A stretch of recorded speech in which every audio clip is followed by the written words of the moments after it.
अस्सलामुअलैकुम वरहमतुल्लाहि वबरकातुह। नाज़रीन, इस्तक़बाल है हमारे YouTube channel SB Islamic world में।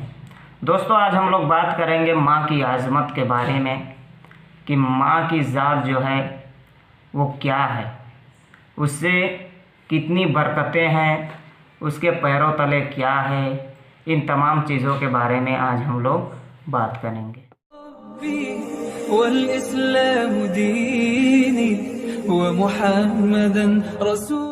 तो दोस्तों, माँ की अज़मत के बारे में बात करने से पहले मैं आपको हज़रत उमर फ़ारूक रज़ी अल्लाह ताला अन्हु का एक किस्सा सुनाता हूँ कि एक मर्तबा हज़रत उमर फ़ारूक रज़ी अल्लाह ताला अन्हु को पता चला कि एक शख्स अपनी माँ को गालियाँ देता है और बुरा भला कहता है।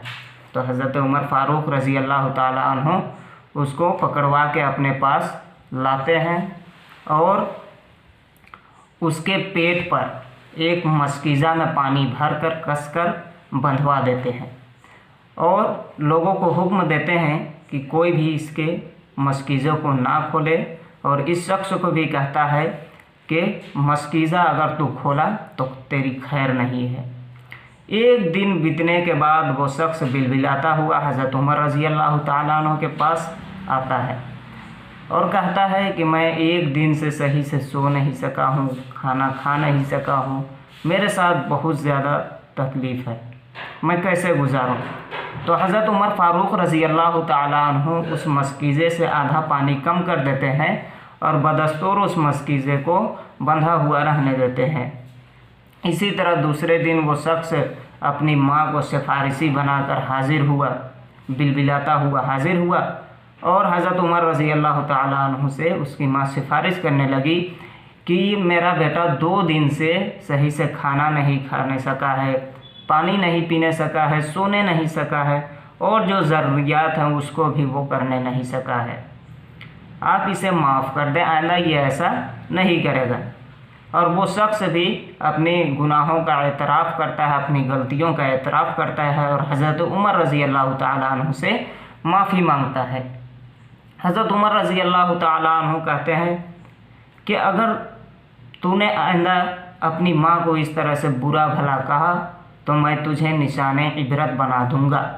फिर हज़रत उमर रज़ी अल्लाह ताला अन्हु कहते हैं कि 1 दिन और 2 दिन मशकीज़ा बांधने की वजह से तेरे साथ ये मसला पेश आया, तू सही से खाना नहीं खाने सका, तू सही से पानी नहीं पीने सका, सो नहीं सका, जबकि तेरी माँ ने इतने ही वज़न के साथ 9 महीने तक तुझे अपने पेट के अंदर रखा है और उसके साथ ही तुझे 2 साल तक उसने अपना दूध पिलाया और जान लेने जैसी मुसीबत देकर तू अपनी माँ के पेट से पैदा हुआ और तू इसका शुक्र अदा करने के बजाय तू अपनी माँ को गाली देता है।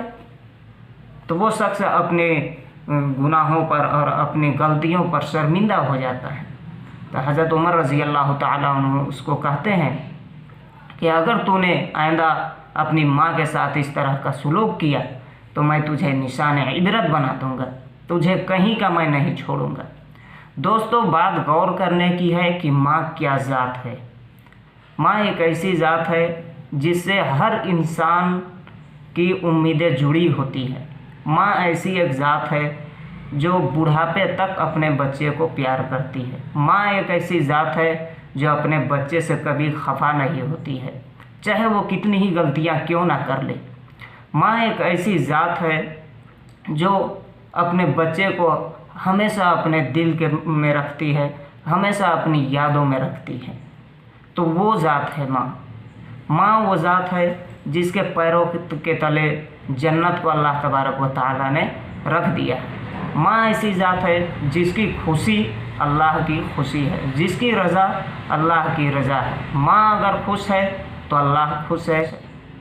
तो ये चीज़ें हैं माँ के साथ, इतनी अज़मत है माँ के साथ। और इसके साथ मैं आप लोगों को एक और चीज़ बता देना चाहता हूँ कि एक हदीस है जो ज़ईफ़ तो है लेकिन वो काबिले गौर, उसमें गौर करने की बात है।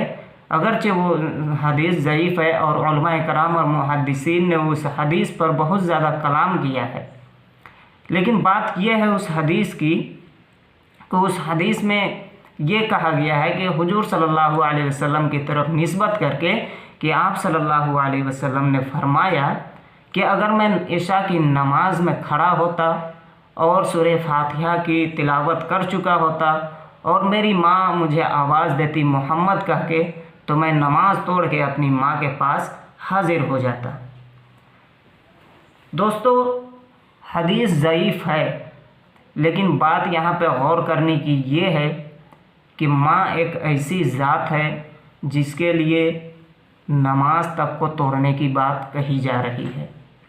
लेकिन बसा औक़ात आजकल हमारे मुआशरे में और आजकल जो हमारा नया जनरेशन है वो इन तमाम बातों को नज़रअंदाज कर रहे हैं, अपनी माँ के साथ ज़ुबान दराज़ी करते हैं, उनकी बातों पे आह करते हैं। वो अगर कुछ करने के लिए कहते हैं, कोई काम करने के लिए या कहीं पे जाने के लिए कहते हैं, तो उनकी बातों को टाला जाता है, उनको नज़रअंदाज किया जाता है। दोस्तों, मैं ये नहीं समझता हूँ कि ये कोई इस्लामी तहज़ीब है और कोई अखलाक़ी चीज़ है। ये हमारे लिए हरगिज़ ये सब चीज़ें ज़ेबा नहीं देता है, क्योंकि हम लोग एक ऐसे मज़हब को फॉलो करने वाले हैं जो इन तमाम बातों से परे है, जो हमें ये हरगिज़ नहीं सिखाता है कि मैं अपनी माँ के साथ या कोई भी शख्स या किसी भी धर्म का आदमी हो जो अपनी माँ के साथ इस तरह की नाजेबा हरकतें करे, उसकी बातों को टाले और उसके साथ ज़ुबान दराज़ी करे। ये सब नहीं होनी चाहिए, हरगिज़ भी ये सब चीज़ें नहीं होनी चाहिए, क्योंकि माँ ऐसी ज़ात है जो हमें हमेशा मुसीबतों में रह कर अपनी औलाद को आराम पहुंचाने की कोशिश करती है, हमेशा। इसी तरह से एक और हदीस में है कि हुजूर सल्लल्लाहु अलैहि वसल्लम ने अपने 2 सहाबा कराम को फरमाया कि अली और उमर, यानी कि फरमाया कि जब तुम लोग उवैस करनी से मिलो तो अपने लिए दुआ करवाओ। तो हुजूर सल्लल्लाहु अलैहि वसल्लम से पूछा गया कि क्यों, क्या ख़ास बात है उनमें? तो हुजूर सल्लल्लाहु अलैहि वसल्लम ने फरमाया कि वो जन्नत में जाएगा और अपने साथ हज़ारों इंसानों को लेकर जाएगा, जहाँ तक उनकी निगाह पहुँचेगी उतने इंसानों को वो लेकर अपने साथ जन्नत में जाएगा। और उसकी खासियत सिर्फ ये होगी कि वो सिर्फ अपनी माँ की खिदमत करेगा। तो दोस्तों, आप सोच सकते हैं और गौर कर सकते हैं कि एक इंसान सिर्फ अपनी माँ की खिदमत की वजह से लाखों और करोड़ों लोगों को अपने साथ जन्नत में लेके जाएगा। दोस्तों, हम तमाम लोगों को माँ के हमेशा इज़्ज़त करनी चाहिए, उनकी बातों को टाल मटोल करने की कोशिश नहीं करनी चाहिए, उनके साथ ज़ुबान दराज़ी करने से हमें बचना चाहिए। दोस्तों, ये थी आज की कुछ सुनहरी बातें जिसको मैंने आपके साथ पेश किया। वीडियो अच्छी लगी हो तो इसे लाइक करें, दोस्तों के साथ शेयर करें और हमारे चैनल को सब्सक्राइब करें। वस्सलामु अलैकुम वरहमतुल्लाहि वबरकातुहू। खुदा हाफ़िज़।